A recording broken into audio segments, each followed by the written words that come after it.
Christian network நேயர்கள் அனைவரையும் ஆண்டவராகிய இயேசு கிறிஸ்துவின் நாமத்தில் வாழ்த்துகிறோம். நைஜீரியாவில் ஒரு கிறிஸ்தவ போதகர் உட்பட அவருடைய மொத்த குடும்பத்தையும் தீவிரவாதிகள் வீட்டிற்குள்ளாக நுழைந்து படுகொலை செய்துள்ளார்கள். இந்த செய்தி தற்போது உலகளவில் பெரும் பரபரப்பை ஏற்படுத்தியுள்ளது. அது மட்டுமல்லாமல் உகாண்டாவில் தேவனுடைய ஊழியத்தை நிறைவேற்றிவிட்டு வீட்டிற்கு திரும்பி கொண்டிருந்த கிறிஸ்தவ சுவிசேஷகரை ஒரு சில மர்ம கும்பல்கள் இணைந்து தாக்கி அவரை படுகொலை செய்துள்ளார்கள். அவரின் மனைவியும் மிகப்பெரிய அளவில் காயமடைந்துள்ளார். இந்த செய்திகள் பெரும் அதிர்வலைகளை ஏற்படுத்துகிறது. கிறிஸ்தவர்களுக்கு உலகளவில் பாதுகாப்பில்லாத ஒரு சூழ்நிலைகள் வந்து கொண்டிருக்கிறது. என்ன நடந்தது என்பதை தெளிவாக இந்த வீடியோவில் நம்ம பார்க்க இருக்கிறோம். இந்த வீடியோவை ஒரு ஜெப குறிப்பிற்காக உங்கள் நண்பர்கள் அனைவருக்கும் பகிர்ந்து கொள்ளுங்கள். அநேக மக்கள் பல தகவல்களை அறிந்து ஜெபிப்பதற்கு அது ஏதுவாக இருக்கும். வாங்க வீடியோக்குள்ள போலாம்.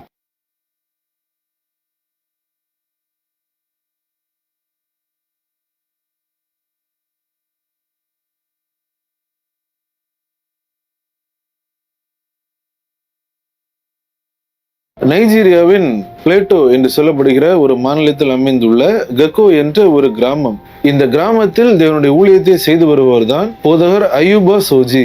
இவர் அப்பகுதியில் அமைந்துள்ள இவாஞ்சலிக்கல் சர்ச் என்ற திருச்சபையில் தேவ ஊழியராக பணி செய்து வருகிறார். அநேக மக்கள் இங்கே வந்து ஆராதித்துக் கொண்டு வருகிறார்கள். அநேக மக்களுக்கு தேவனுடைய வார்த்தைகளை சுமந்து செல்லும் ஒரு தேவ ஊழியராக, ஒரு தேவ மனிதனாக அந்த பகுதியில் அவர் ஊழியம் செய்து கொண்டு வருகிறார். நம்ம எல்லாருக்குமே தெரிஞ்சிருக்கும் நைஜீரியா எப்படிப்பட்ட ஒரு கொடூரமான சூழ்நிலைகளை சந்தித்து கொண்டு வருகிறது. கிறிஸ்தவர்கள் கொத்து கொத்தாக நாளுக்கு நாள் படுகொலை செய்யப்படுகிறார்கள். வேண்டுமென்றே அங்குள்ள தீவிரவாதிகள், ஃபுலானி மிலிட்டன்ஸ், போகோ ஹராம் போன்ற தீவிரவாத அமைப்புகள் கிறிஸ்தவர்கள் இருக்கும் பகுதிகளில் சென்று அங்குள்ள கிறிஸ்தவர்களை படுகொலை செய்து கொண்டு வருகிறார்கள். இப்படிப்பட்ட இக்கட்டான சூழ்நிலை, நெருக்கத்தின் சூழ்நிலையிலும் கிறிஸ்தவர்கள் தளர்ந்து விடாமல் தேவனுக்காக அந்த பகுதிகளில் வைராக்கியமாக நிற்கிறார்கள்.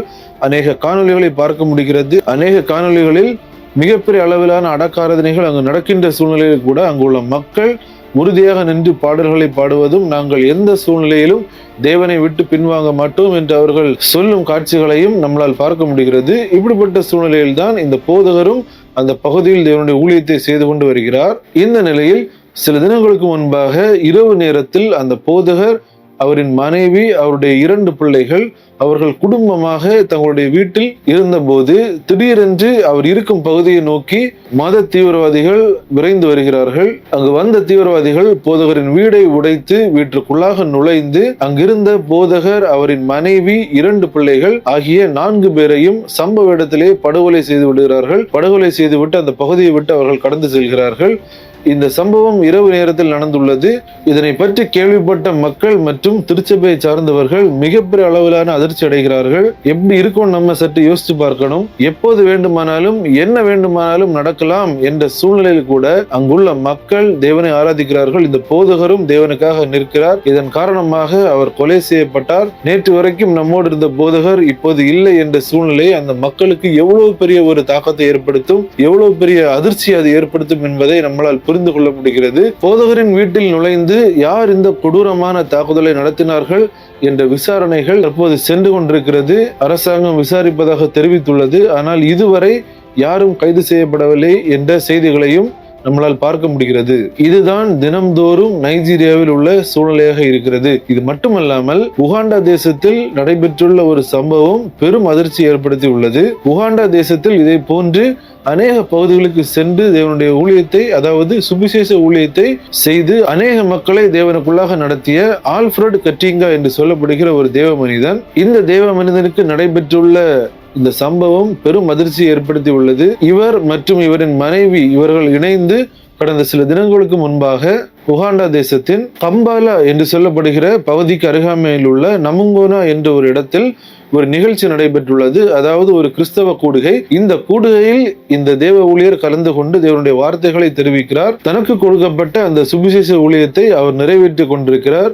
அவர் நிறைவேற்றி முடித்துவிட்டு தன்னுடைய வீட்டிற்கு செல்லும் போது அங்கு வந்த சில நபர்கள் தாங்கள் ஒரு டாக்ஸி டிரைவர், அதாவது வாகன ஓட்டுநர், உங்களை நாங்கள் பத்திரமாக வீட்டிற்கு அழைத்து செல்கிறோம் என்று அந்த தேவ ஊழியரிடம் கூறியிருக்கிறார்கள். இதனை நம்பி அந்த போதகர் அவர்களின் வாகனத்தில் ஏறி அவர் வீட்டிற்கு சென்று கொண்டிருந்த போது திடீரென்று வாகனத்தை நிறுத்திய அந்த நபர்கள் தேவ ஊழியர் மற்றும் அவரின் மனைவி மீது மிக கடுமையான தாக்குதலை நடத்துகிறார்கள். இந்த தாக்குதலில் தேவ ஊழியர் சம்பவ இடத்திலேயே பலியாகிறார். அவரின் மனைவி மிகப்பெரிய அளவில் படுகாயமடைந்துள்ளார். இந்த சம்பவமும் இரவு நேரத்தில் நடைபெற்றுள்ளது.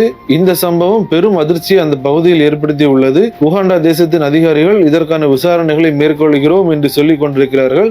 ஆனால் எந்த நபர் இதனை செய்தார் என்ற புகைப்படங்களோ அதை பற்றிய தகவல்கள் ஒன்றும் வெளியாகவில்லை.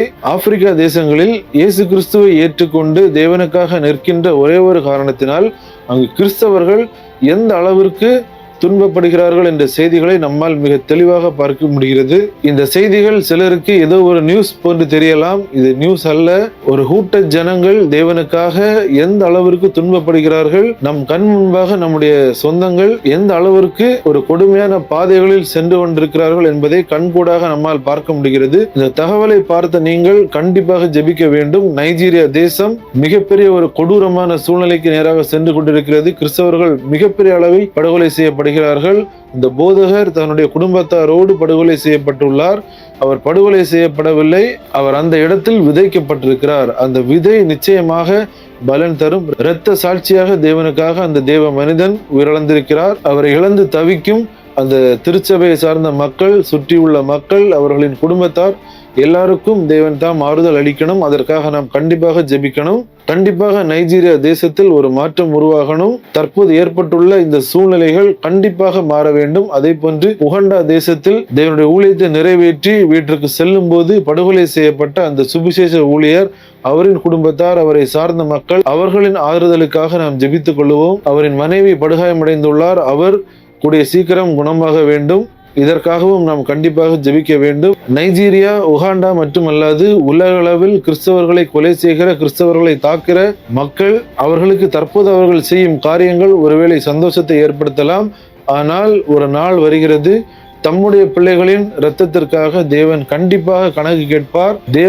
தேவனின் கையில் சிக்குவது அது மிகவும் பயங்கரமாக இருக்கும். இப்படிப்பட்ட நபர்களின் மனம் திரும்புதலுக்காக நாம் ஜெபித்துக் கொள்வோம். இப்படிப்பட்ட நபர்கள் ஒரு நாள் இயேசு கிறிஸ்துதான் மெய்யான தெய்வம் என்பதை அவர்களும் அறிந்து கொள்ள வேண்டும். தினந்தோறும் நம்முடைய ஜெபத்தில் தேவ ஊழியர்கள், மிஷனரிகள், சுவிசேஷ ஊழியர்கள், கிறிஸ்தவ மக்கள் இவர்களின் பாதுகாப்பிற்காக நாம் ஜெபிக்க வேண்டியது அவசியமாக இருக்கிறது. உலக அளவில் கிறிஸ்தவர்களுக்கு எதிரான தாக்குதல்கள், படுகொலைகள் மிக தீவிரமாக நடைபெற்று கொண்டு வருகிறது. இந்த செய்திகளை பார்க்கிற நாம் எல்லாரும் இதனை சாதாரணமான ஒரு செய்தியாக கடந்து செல்லாமல் ஜெபிப்பதற்கு கடமைப்பட்டிருக்கிறோம். கண்டிப்பாக ஜெபிப்போம். தேவன் நிச்சயம் ஒரு மாற்றத்தை ஏற்படுத்துவார் என்று நம்புவோம். இந்த செய்திகளை தவறாமல் உங்கள் நண்பர்களுக்கும் பகிர்ந்து கொள்ளுங்கள். அவர்களும் இந்த தகவல்களை அறிந்து ஜெபிப்பதற்கும் மற்ற நண்பர்களுக்கு பகிர்ந்து கொள்வதற்கும் அது ஏதுவாக இருக்கும். மீண்டும் இன்னொரு வீடியோவில் உங்களை சந்திக்கிறேன். தேவன் தாமே நம் அனைவரையும் ஆசீர்வதிப்பாராக. ஆமென்.